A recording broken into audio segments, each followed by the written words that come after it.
Hello students, welcome to all of you in today's class of Java programming language.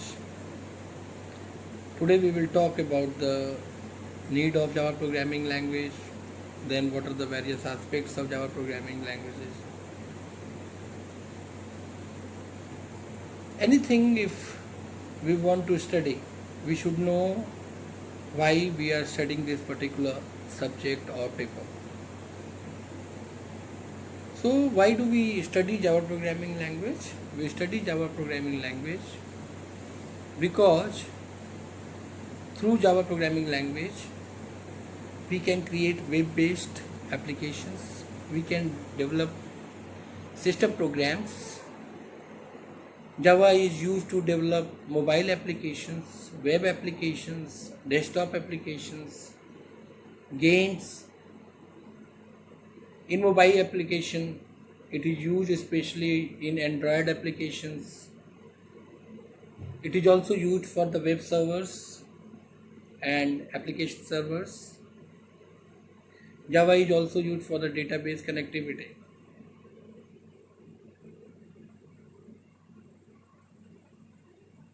Today I sent you one video.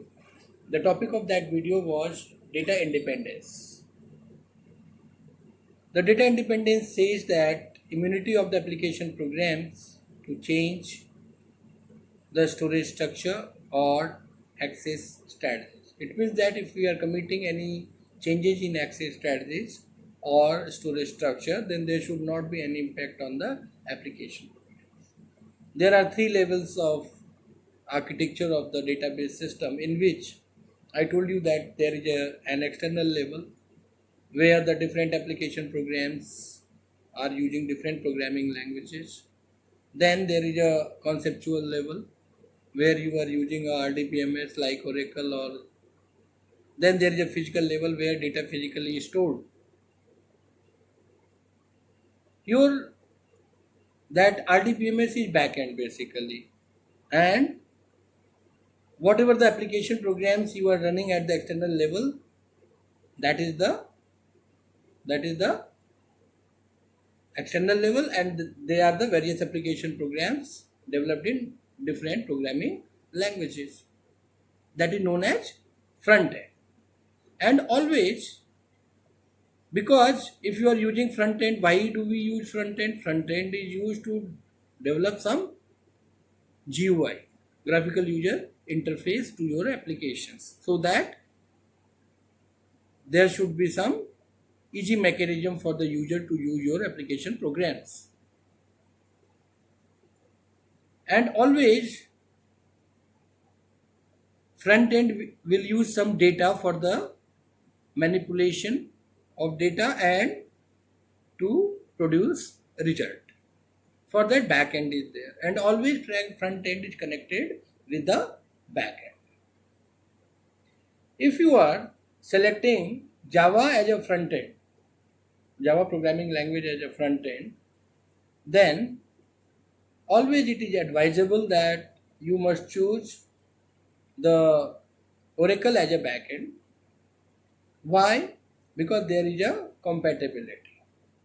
Both are Sun Microsystems product. That's why compatibility will be higher. So always front end will be Java and back end will be Oracle. So Java programming language is used for the Java database connectivity also, and for that we use the JDBC, an interface JDBC. Java is a popular high-level programming language, and it was created in 1995 by the James Gosling. And the Java programming language was developed on Sun Microsystems. We also say that Java is owned by the Oracle. And you will be surprised to know that more than 3 billion devices run Java. Java runs on a variety of platforms such as Windows, Macintosh, and various versions of Unix. Why? Because Java is architecturally neutral programming language. That is the platform independent language. What do you mean by architecturally neutral language? You write any program and you compile it, and once you have compiled it, whatever the code is generated, that code may be run on any system where the Java development toolkit or Java runtime environment is installed. That doesn't matter whatever the operating system is that. That's why we say that Java is architecturally neutral and platform independent programming language. Java is must for working professionals these days. To become a great software engineer, especially when they are working in software development domain. In first semester, you have studied about the Python, and I told you that Python is a very important programming language these days for the data sciences, for the data analytics. But that is like a scripting language. But if you want to get some feeling of procedural programming language, then Java is must. If you want to create some web-based applications, then Java is must. If you want to develop some system programs, for that the knowledge of core Java is important. After this, what are the key advantages of learning Java programming language? The first thing, it's an object-oriented programming language. In Java, everything is an object. Java can be easily extended since it is based on the object model. We know that since the inception of the concept of programming languages, you can categorize the programming languages into different categories. And you know that what is the programming language? Programming language is used to communicate with the computers. How you can communicate with the machine through programming language, that is possible, and different categories were there. At the very start, we were using the machine level, and then assembly level, and then high level language, and these days we are using the 4th generation programming languages. There are various categories, and the various programming styles were there. In legacy softwares, at the very start, we were using in legacy softwares, we were used to develop the monolithic programs. Monolithic programs means, suppose any program is there, and through one program we want to execute the 5 things. For example, a matrix is there, creation of matrix, defining the matrix, then addition of 2 matrices, then subtraction of 2 matrices, multiplication of 2 matrices, then calculating the transpose of a matrix, right? If you have to do these things, then creation and definition of matrices is one thing, addition of 2 matrices is another thing, subtraction of 2 matrices is another thing. But all these things you will do in one program. Such type of program is known as monolithic programming style, and that is very inefficient and very cumbersome style of programming. After that, structured programming approach came into existence, in which we use the divide and conquer technique. If any main problem is given to you, if that problem is very large and unsolvable, you divide that problem into the different subproblems. If subproblems are still very large and unsolvable, you further divide those subproblems into the further subproblems till you get the solution, right? Then modular programming came into existence. In the last semester, you studied Python programming language, that is object oriented as well as the modular also. What is the need of object oriented programming? programming. As I said, Java is an object-oriented programming language. In legacy softwares, in monolithic style of programming, in structured programming approach, the data was not secure. Why the data was not secure? Because we used to declare the global variables, define the global variables. If any variable is global, then that may be accessed by any functions. That may be accessed by any functions, and through any function you can change the value of that particular variable. So this is not your data is not secure. So this is not a good style of programming. How to make data secure? For that, object-oriented programming came into existence. You can understand this thing with another example. For example, you are having a very important document and you left that document in your balcony, and anybody can access that important document and can tear it. So there is a loss of document. In the same manner, if you declare any variable globally through any function, you can change the value of that global variable. So how to ensure the security of the data? Through the concepts of object-oriented programming language, you can make your data secure. There is a data encapsulation property in object-oriented programming language, or data hiding property, in which we encapsulate a data and related functionality within a class. If any data is encapsulated within a class with its functionality, then that data cannot be accessed outside the class. So if you are storing your data into the class, it means that your data is secure. This is called information hiding or encapsulation property. Then another property of the object-oriented programming language is inheritance. Why inheritance is used? Inheritance is a very important property. Through inheritance, reusability of code is possible. Once you have written any code, you can reuse that code again and again, and this is possible only through inheritance.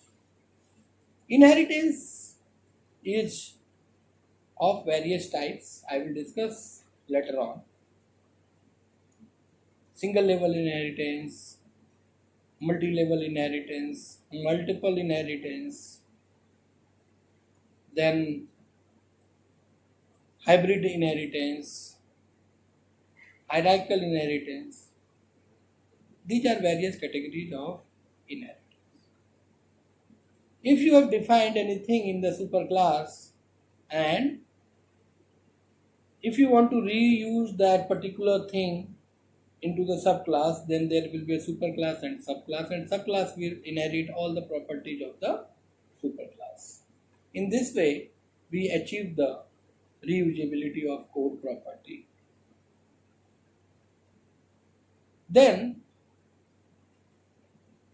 since I told you that in Java programming language, since it's an object-oriented programming language, so everything will be treated in terms of objects.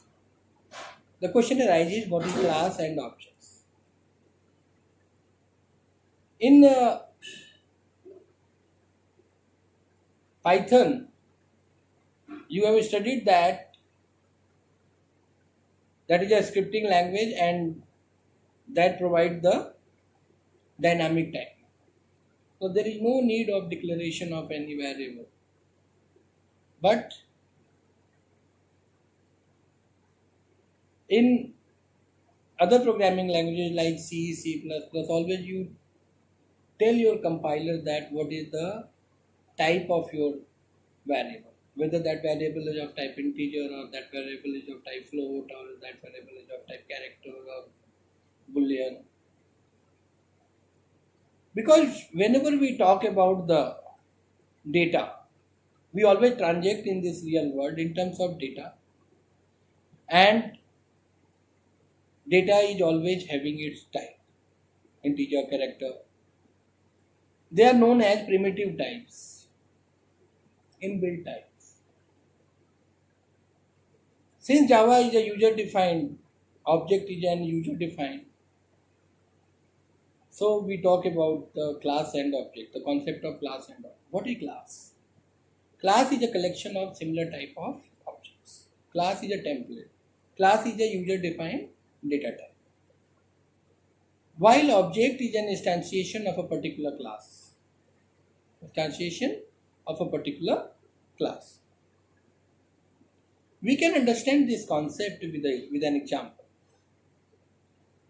Suppose the class I am teaching, that is the BSc program 5th semester. So what is the type of that class? BSc program 5th semester. Suppose I have made a questionnaire. In that questionnaire, various attributes are there. Student's name, student's roll number, student's phone number, student's father's name, student's academic qualification.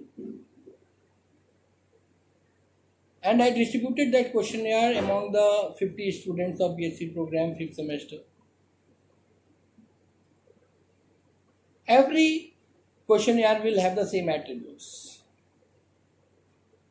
but the data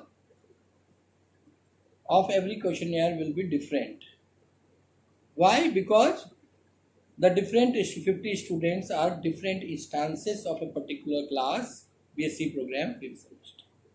BSc program 5th semester is a type, is a class, and the 50 students are different instances of that class.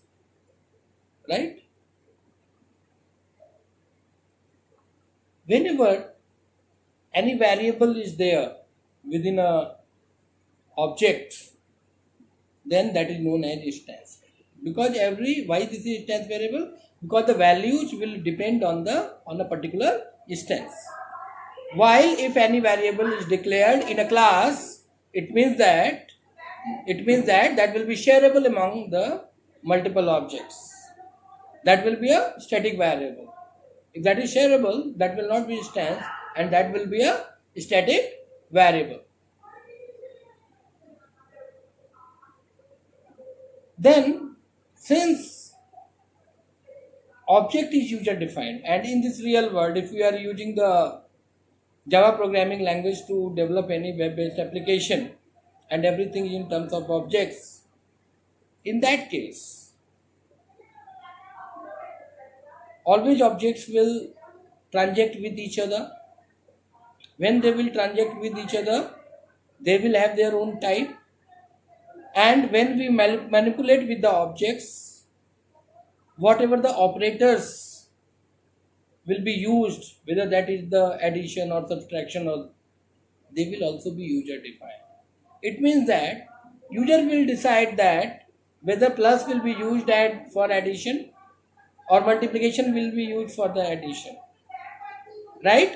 It means that you can overload the operators in your own ways.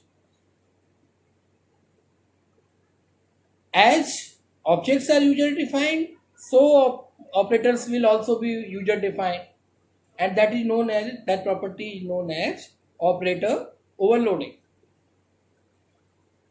In operator overloading, two things are there: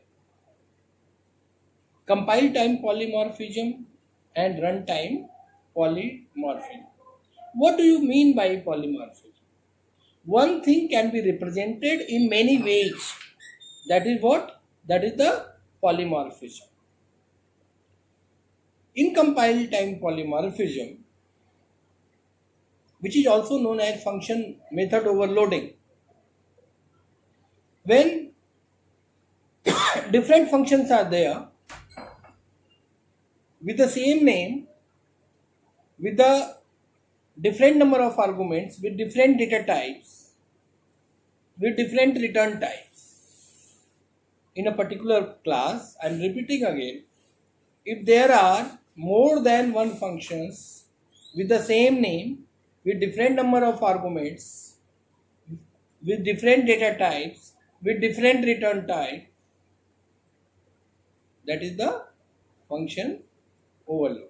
Why this is known as compile time? Because if within a class different functions are there with a different number of arguments, with a different data type, with different return type, then data type will be evaluated at compilation time.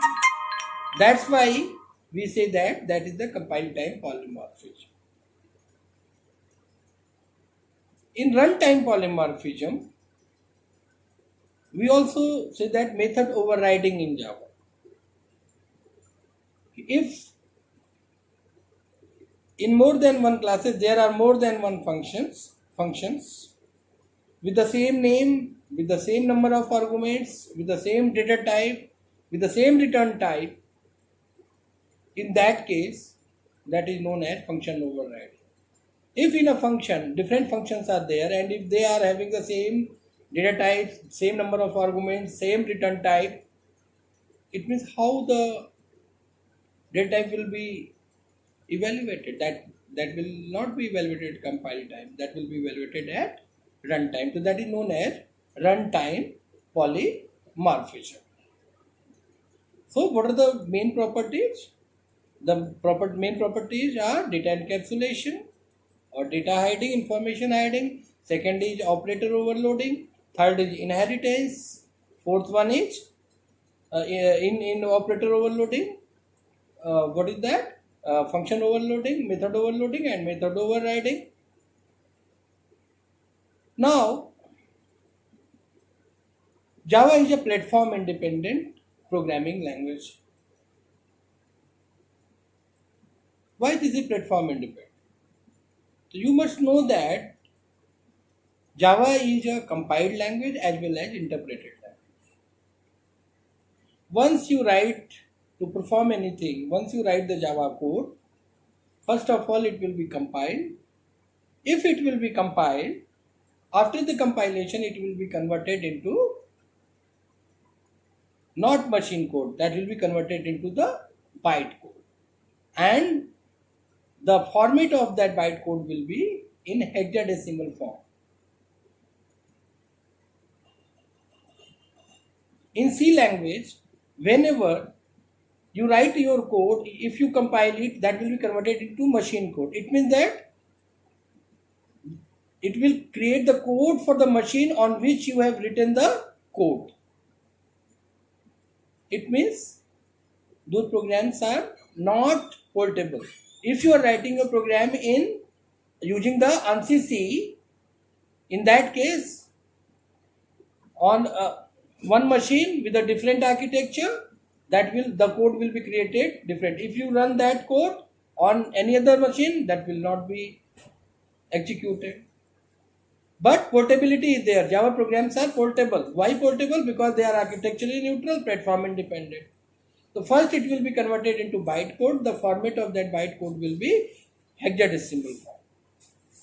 Once you have created the byte code, that byte code could be run on any machine, any operating system, whether that is Macintosh, that is Unix, that is Windows NT, that is Windows 10, any operating system which is having the Java runtime environment or Java development toolkit.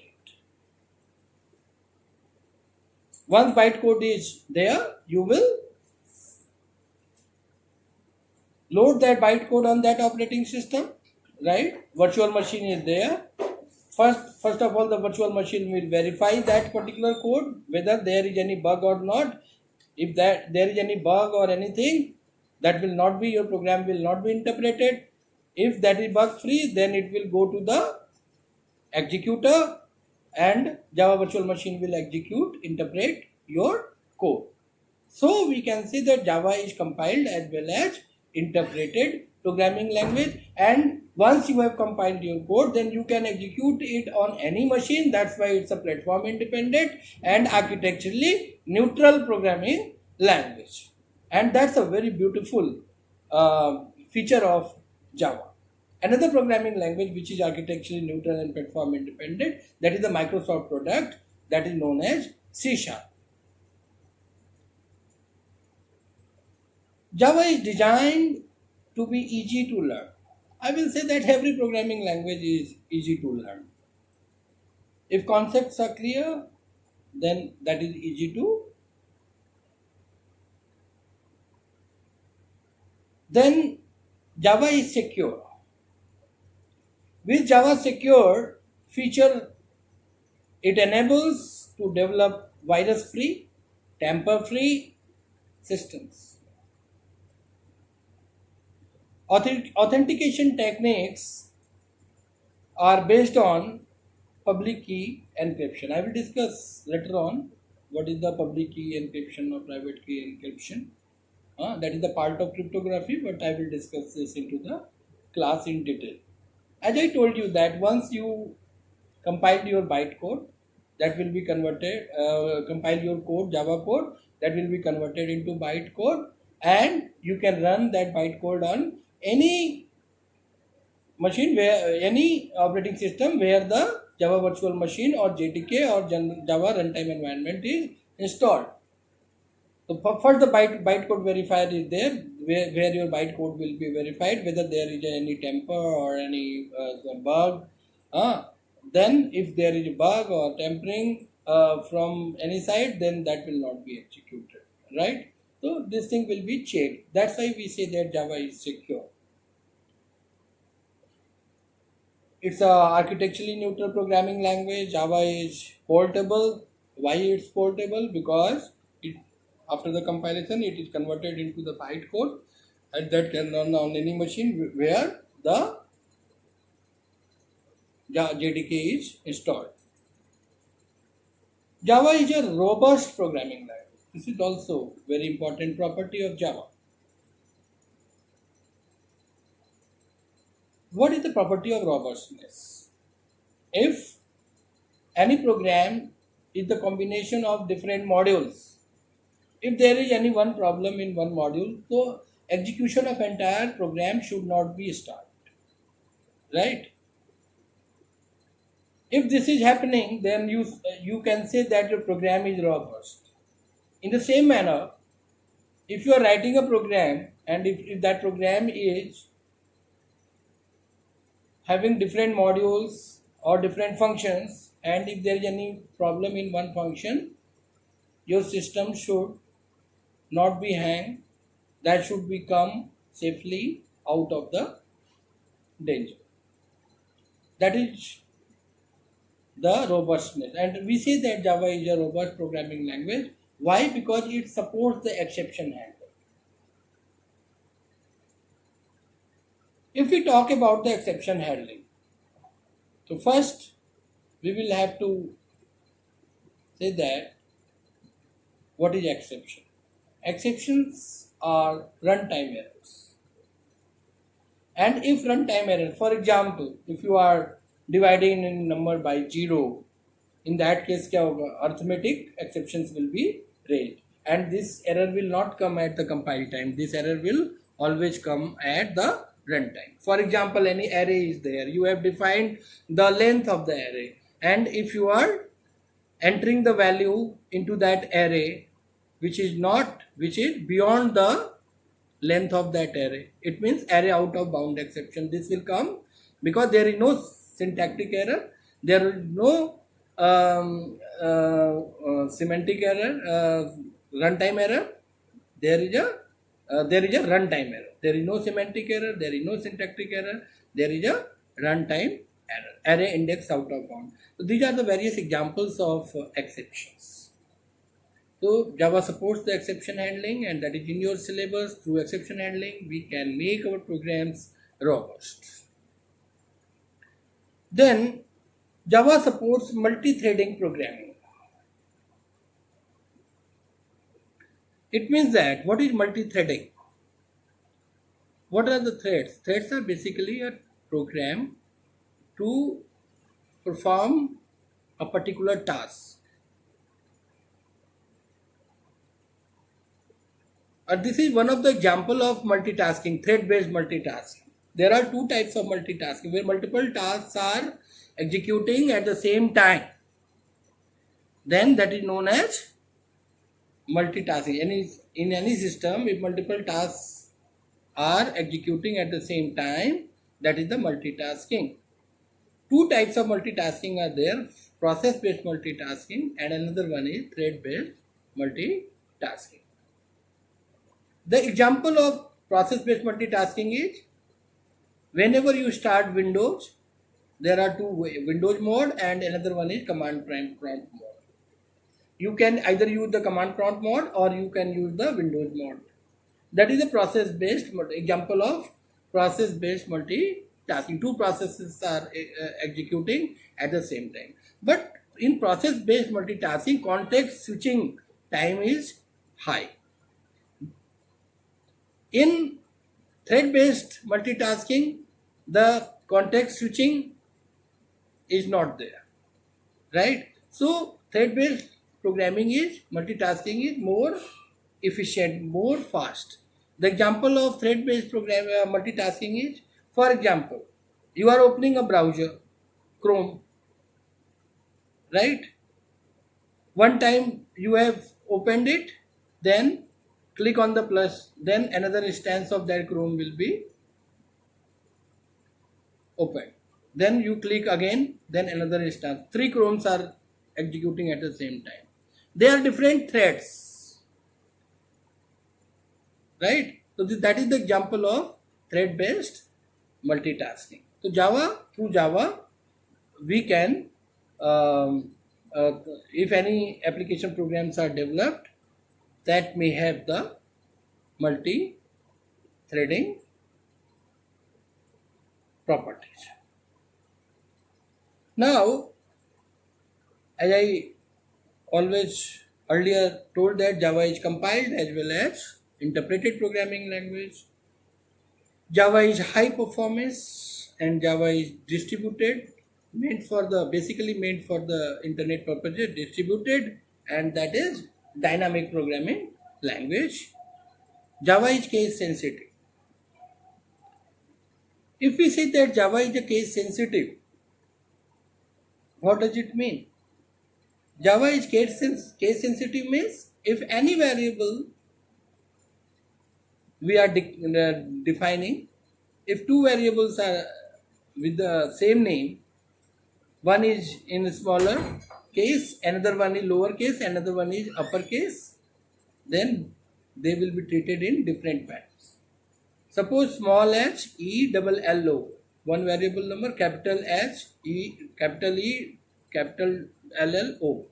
Two variables are there, same name, but cases are different, right? So they will be treated differently in Java programming language. So Java is a case sensitive programming language. Java is a block structured programming language. So in Python, you have studied that we form a block indentation through spaces. In Python programming language, indentation is very important, and through indentation we create blocks. What is a block? Block is a set of statements which executed simultaneously. In Java, in place of indentation, we use the curly braces. If any statement is between, three statements are between open curly braces and closing curly braces, one open and closing curly braces, that is one block, and all three statements will be executed simultaneously, right? So we can say that Java is a block structured programming language, and always we form blocks in Java code, and that is very important, using the curly braces. Now, how to write the code? Java. For writing the Java code, first of all, editor is needed. I am naming three editors. One is Notepad for Windows, meant for Windows, NetBeans, which is an open source editor, or NetBeans, and after that Eclipse, that is also open source editor. You can use either of these. Netflix, NetBeans and Eclipse both are open source, and Notepad is meant for Windows. So first, whatever the Java code you are writing, you will write that Java code into Notepad or Eclipse or NetBeans. Once you have written it, then after writing, you will compile it. For that, you will use JAVAC, JAVAC, JAVAC compiler, right? Suppose in editor, Notepad editor, I have written a1.java. The name of my code is a1, file is a1.java. So on the command prompt, I will write javac a1.java.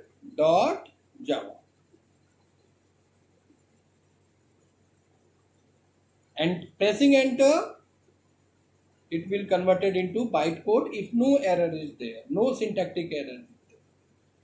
If there is any syntactic error, first of all you will correct those syntactic errors, and then you will compile the code, and that will be the bytecode. And the extension of that bytecode will be a1.class. Once you are having the bytecode a1, then you can execute it by using the runtime environment by writing the command java a1, and you will get the result you want to. But what is the important thing here? The important thing is that whenever you are giving name to class or any function or any variable, there you must use the Hungarian notation. You must use the Hungarian notation.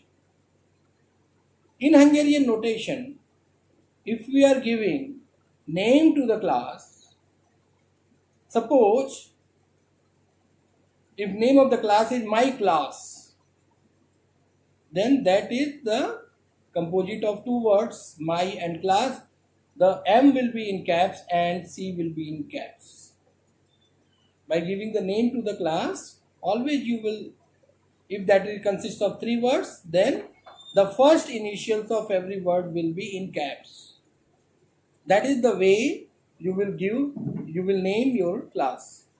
When we name to the functions or variables, in that case, if suppose your variable or your function consists of two words, in that case the initial of first initial of first word will be in small, but first initial of the second word will be in caps. For example, if the function name is my function, M will be small, Y will be small, but F will be in caps and UNC, my function. In this way, this is called the Hungarian notation, and whenever you are giving name to any class or any function or any variable, always you must use the Hungarian notations. Now, this is all about the basics of Java. Now, how to write your first program in Java? So I will write a program, I will demonstrate a program in which I am printing a particular character. I am printing a particular string. So for that, how to write the code? Let's see.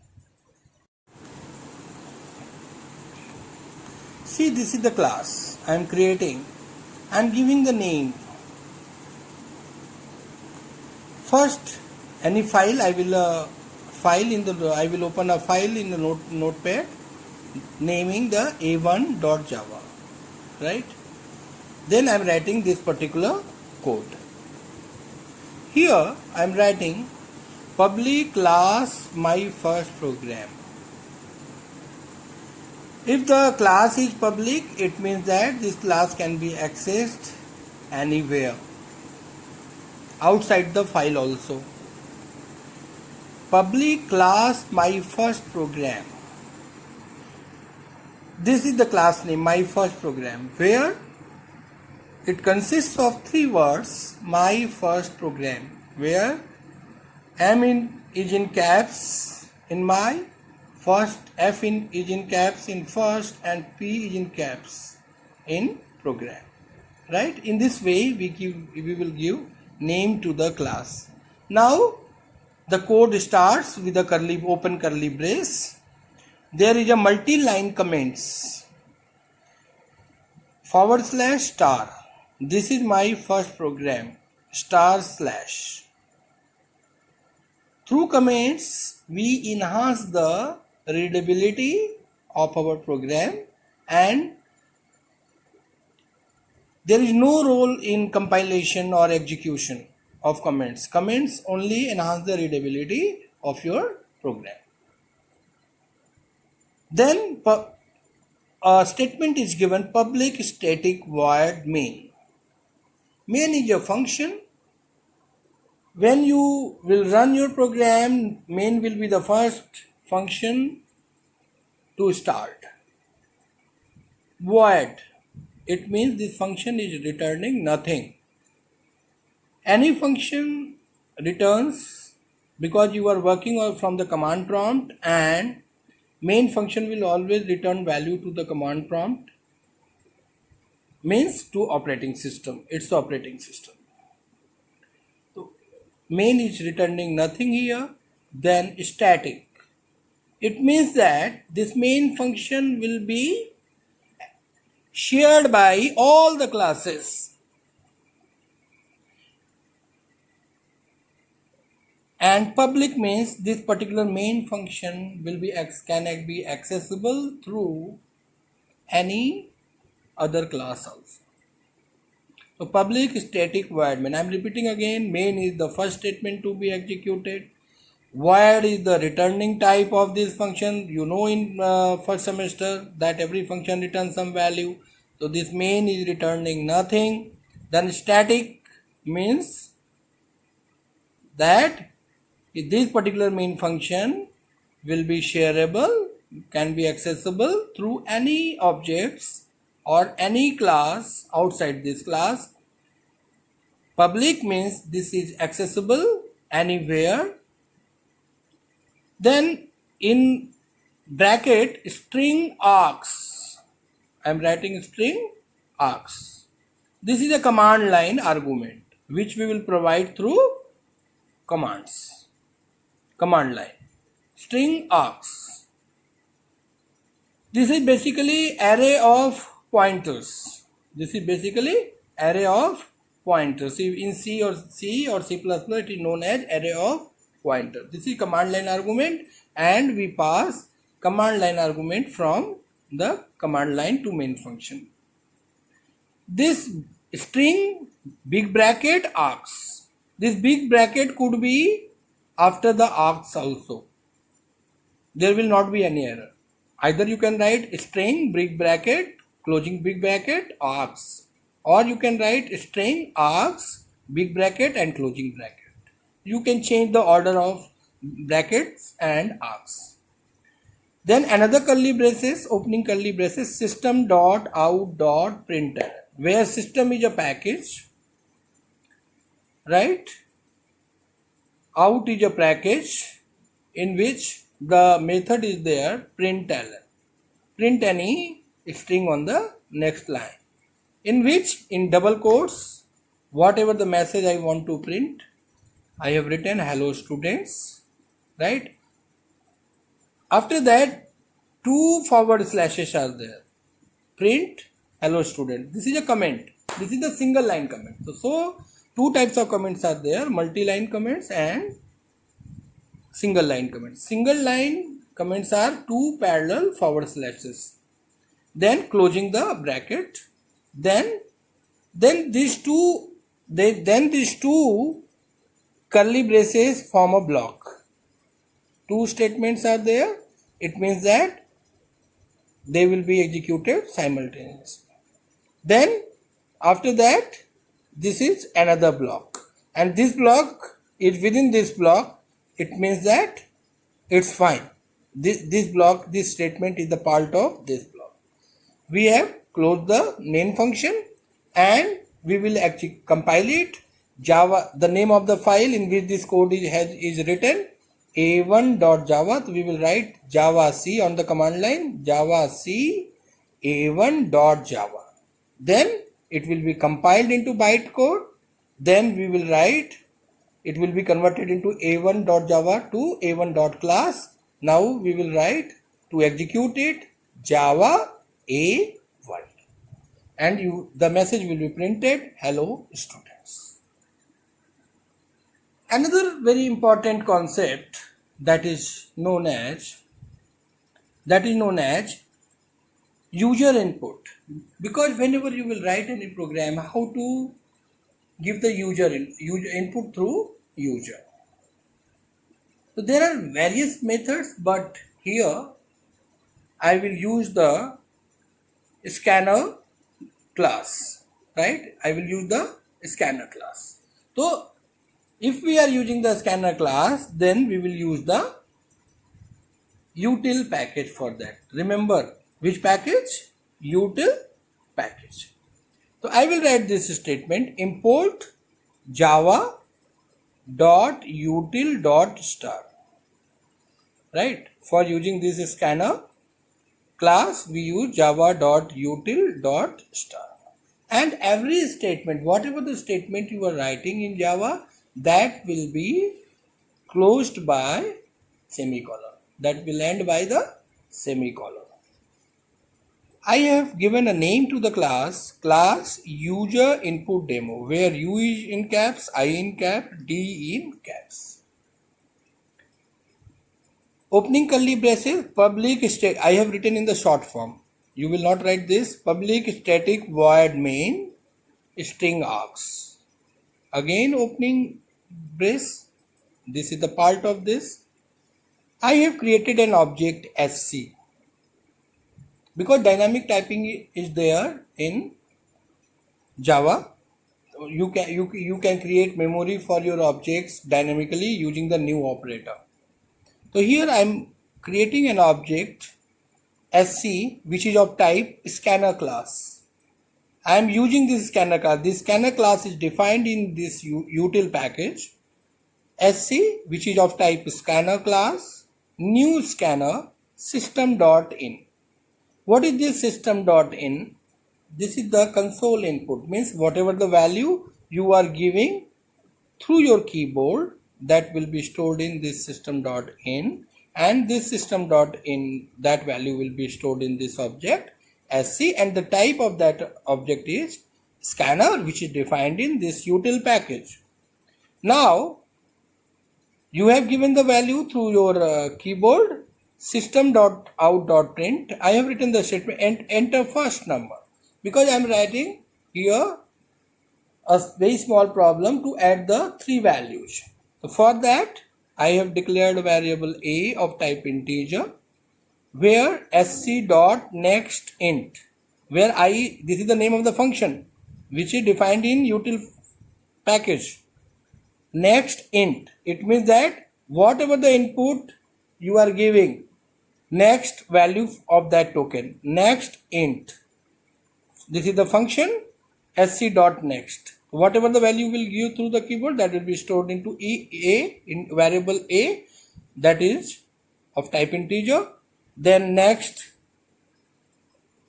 int, next value will be stored into b, sc.next int, that will be stored into c.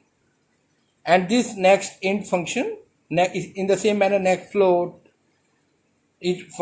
function is also there. So these three values int d is equal to a plus b plus c. The value will be stored, added value will be stored into d. System dot out dot println total bracket में plus d. This plus is a concatenating operator.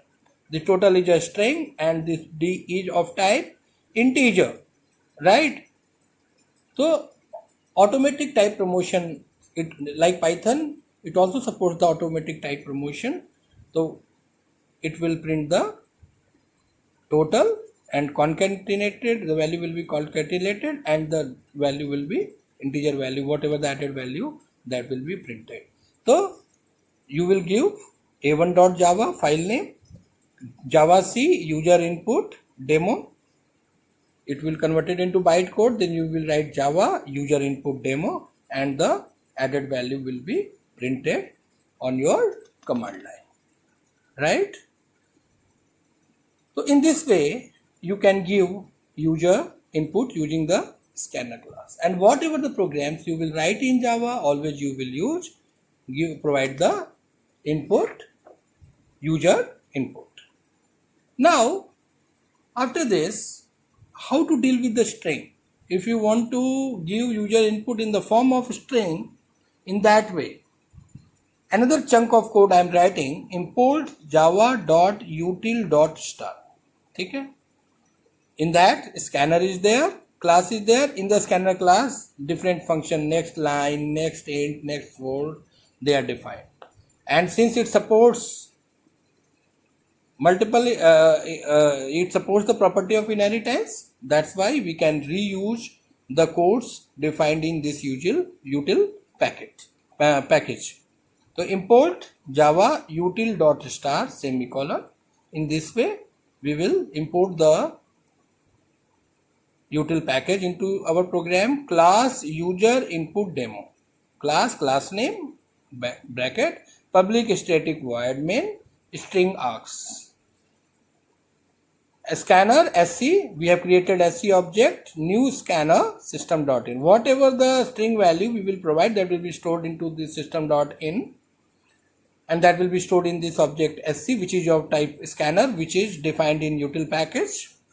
Now system.out.println, enter a string. Simple statement I have written, enter a string. So whenever you execute your program, this will be printed, enter a string. sc.next line, right? This sc.next line, whatever next token of the input will be there, that will be stored into str variable, which is of type string. This is also an object. System.out.print, you have entered plus concatenation operator, whatever the value of that string will be provided through keyboard will be printed here. So again, you will, within a file, you will write this code and you will compile that and you will execute that. One very important question, what is the difference between the import? What is the difference between the import and include? In C or C++, you might have studied in 12th class that there is a difference between the import and include. Whenever we in C or C++ we include header files, so always through include, suppose any function, input function is given and we are reusing that input function within our program, so we will include that file. By including, wherever you will use that function, that will be pasted. While in the case of import, a link will be created. For example, if we are using the next line function here, the next line function is defined in scanner class, which is in util package. So if you are using next line function is there, it will create a link, and through link it will establish a link and the program will be that particular, that will be executed there only. In include, that particular, the entire code for next line will be pasted over here. So if you are using 5 times this next line in your program, 5 times that code will be pasted, so the size of your code will be increased. While in Java, that does not have this. So I am repeating again that Java is an object oriented programming language, It satisfies the property of encapsulation, it satisfies the property of data encapsulation, data information hiding, it satisfies the concept of overloading, function overloading, and your method overriding, then inheritance. We can achieve the code reusability through inheritance. Various types of inheritance are there: single level inheritance, multi-level inheritance, hierarchical inheritance, multiple inheritance. But Java does not support the multiple inheritance. Remember that Java does not support the multiple inheritance, and we can implement the multiple inheritance through interfaces, and we will study that in the subsequent chapters, that how to implement the multiple inheritance. So this is all about, I told you that why there is a need to learn Java, what are the key advantages of learning Java, how to write the Java programs, how to give the user input, how to write the statements, simple statements, discussed various properties of object-oriented programming language and Java. So it's enough for today's class, and the book you will refer in Google Class. I sent you the syllabus and the name of the books which will be referred. I will recommend Herbert Shield. That's a very good book on Java, complete reference, Herbert Shield, and that book is having lot of examples, and you will have you will find it easy to study. And another book is E. Balaguru Swami, Programming in Java. That is a very basic book, but very less number of examples are there, right? As number of books you will study, that will be better. But if you are attending the classes in a continuous manner, then I feel that there will not be any problem to all of you. Thank you so much. Thank you very much.